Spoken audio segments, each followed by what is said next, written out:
आज मैं मारवाड़ के जो बांग्लादेश के नाम से जो 16 पंचायतें हैं, खवासपुरा से लेकर पिलार बालाजी तक, हमारे कोसाना गांव के अखिल भारतीय रेबारी समाज के महामंत्री जी हाथीराम जी देवासी के निवास स्थान पर हम आज लाइव प्रसारण करने जा रहे हैं। और आज का जो ज़माना है, कलयुग के बारे में हमारे महासंत शिरोमणि जी महन जी से बात करने जा रहे हैं। पहले महन जी अपना नाम बताइए और उसके बारे में। कलयुग की जो परछाई पड़ रही है देश के अंदर, जो मानव ख़त्म हो रहा है और गायों की सेवा के लिए लोग आगे नहीं आ रहे। गायों के नाम से जो ये दुकानें चला रहे हैं, गौशाला है, इसके अंदर राजस्थान सरकार बहुत डोनेशन देती है, भारत सरकार भी देती है। पशुपालकों के लिए भी आज पशु चारागाह नहीं बची है, अतिक्रमण बहुत हो रखा है, और हमारे भेड़ पालकों के लिए भी। और आप कलयुग के बारे में जी थोड़ा इस संसार को ऐसा प्रवचन दो ताकि दुनिया सुधर जाए। बताओ बाबू जी। दुनिया जी सुधरने का भगवान सुधारेगा। कलयुग में एक तो गरीबों के अन्न धन बहुत हो गया, अच्छा है ना, बहुत बढ़िया, बड़ा है।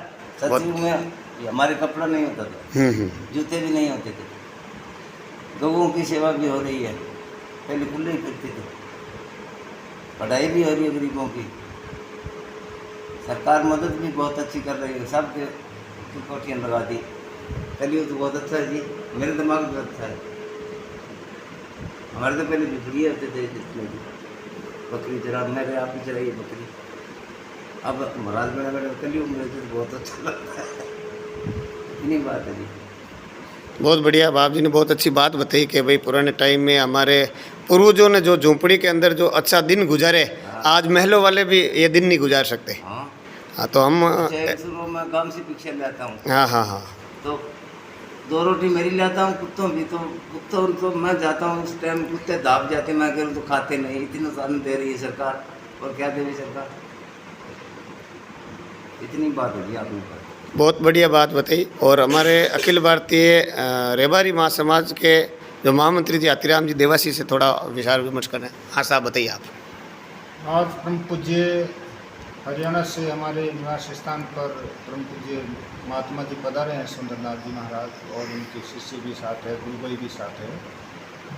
तो मेरा निवेदन ये है कि कलयुग के अंदर सब कुछ, बहुत कुछ है, पैसा बहुत है, कोठियाँ बहुत है, लेकिन इस कोठियाँ में नींद नहीं आ रही है। और जो आग है इस शरीर के अंदर, ज्वलन है, वो दिनों दिन बढ़ती जा रही है।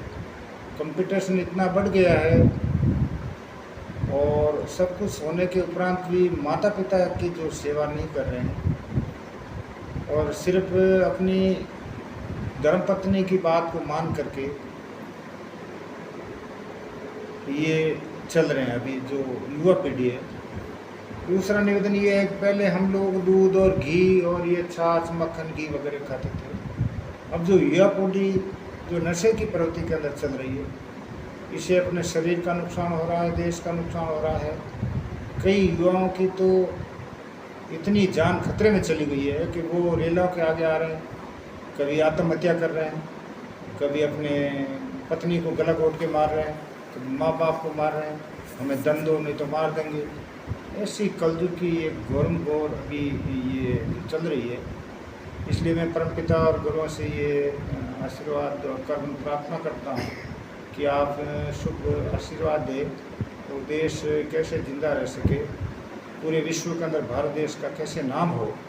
ऐसा अपना पहले भारत एक पूरे विश्व के अंदर एक बहुत बड़ी शक्ति थी, और पूरे संसार का एक भारत देश धर्मगुरु था और सोने की चिड़िया था।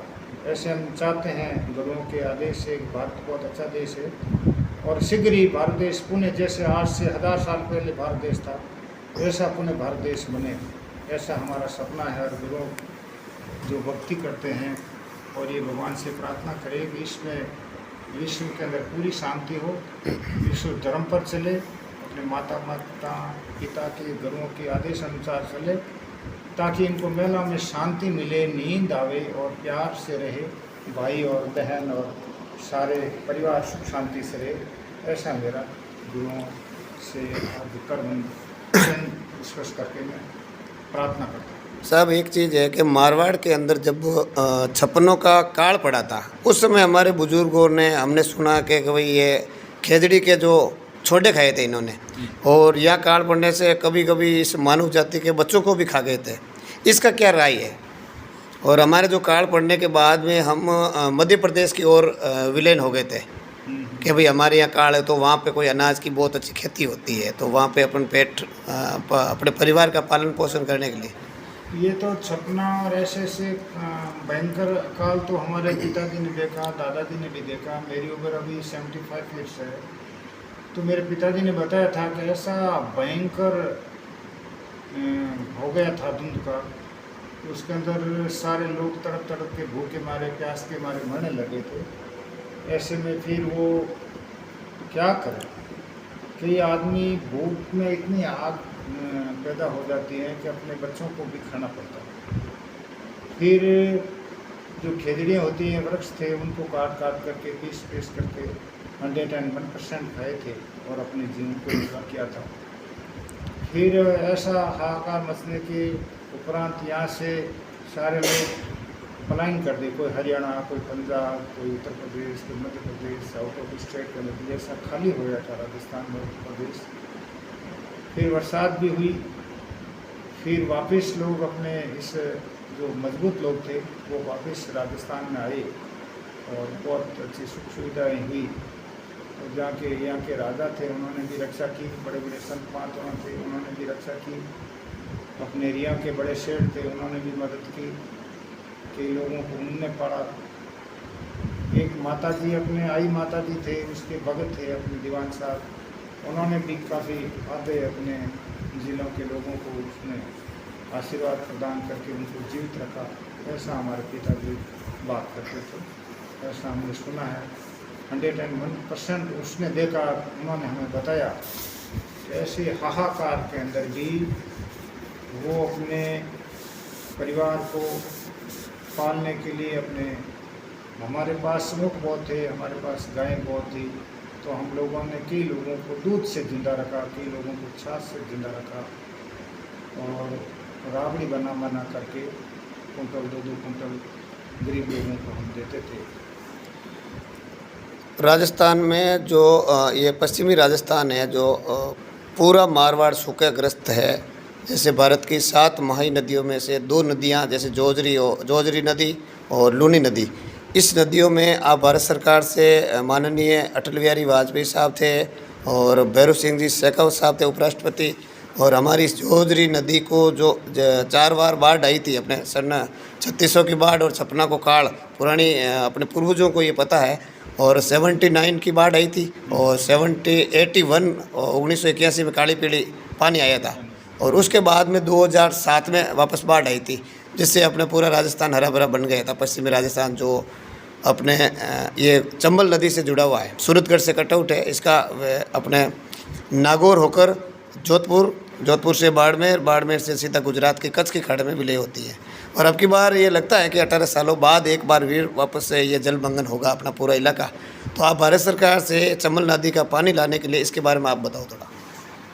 अभी हम पूरा पश्चिमी राजस्थान, ये वर्तमान में जो सरकार थी उससे भी बार बार हमने आग्रह किया था मोदी जी से, और अभी शीघ्र सरकार बनेगी उससे हम जाकर के पश्चिमी राजस्थान के प्रमुख लोग आग्रह करेंगे कि इस मध्य प्रदेश को कैसे इसके सपने साकार हो।